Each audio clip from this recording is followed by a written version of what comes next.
Hello everyone, welcome back to my mini blog. আজকে হচ্ছে 3rd জানুয়ারি, আমাদের কলেজের ফেস্টের আজকে লাস্ট দিন ছিল। তো নন্দী সিস্টার, জিৎ গাঙ্গুলি একটার পর একটা বড় বড় ধামাকা আজকেই তোমাদের সাথে এই ব্লগে শেয়ার করব। তো চলো প্রথম থেকে শুরু অবধি দেখা যাক। ফার্স্টেই আমাদের আড্ডা ডান্স ক্রিয়েশনের পারফরমেন্স ছিল। তোমরা অনেকেই ডান্সটা দেখেছো, আমাকে ফেসবুকে মেসেজ করেছো, অবশ্যই এখানে এসে একটা কমেন্টও করে দিয়ে যাও আমাদের ডান্সটা তোমাদের কেমন লেগেছে। আর এই ডান্সটার পর আমাদের আরেকটা ডান্স ছিল, তো সেটার জন্য আমরা রেডি হতে গেছিলাম, আবার আমাদের কলেজে রেডি হতে গেছিলাম।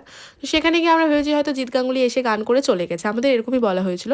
তারপর না, আমরা এসে দেখতে পেলাম জিৎ গাঙ্গুলি এখনো যায়নি। তো আমরা তাদের পুরো প্রোগ্রামটা এনজয় করতে পারবো। অ্যান্ড ফাইনালি জিৎ গাঙ্গুলি কিন্তু স্টেজে উঠে গেছে। দেখো, ছোটোবেলা থেকে তো জিৎ গাঙ্গুলির গান শুনেই বড় হয়েছি, তো ভীষণ মজা লাগছিল, সামনে থেকে এতটা ভালো আমরা গান শুনতে পেরেছি। আর আরবিসি কলেজে কোনো প্রোগ্রাম হলে আমরা অডিয়েন্স পাবো না, এটা তো হতেই পারে না। প্রচুর অডিয়েন্স আমরা পেয়েছি, আর সব মিলিয়ে ঠিক পরেই উঠে ভালো হয়েছে। আর ওরা উঠেছিল ঠিক রাত 10টার সময়, কিন্তু তখনও অডিয়েন্স দেখো। তো আবার সবাই মিলে একবার বলি, ওই লাভ আরবিসি। প্রচণ্ড মজা করেছি আমরা আমাদের এই কলেজের ফেস্টে। তো চলো আবার দেখা হবে নেক্সট ইয়ারের এই ট্যালেন্টেতে। টাটা।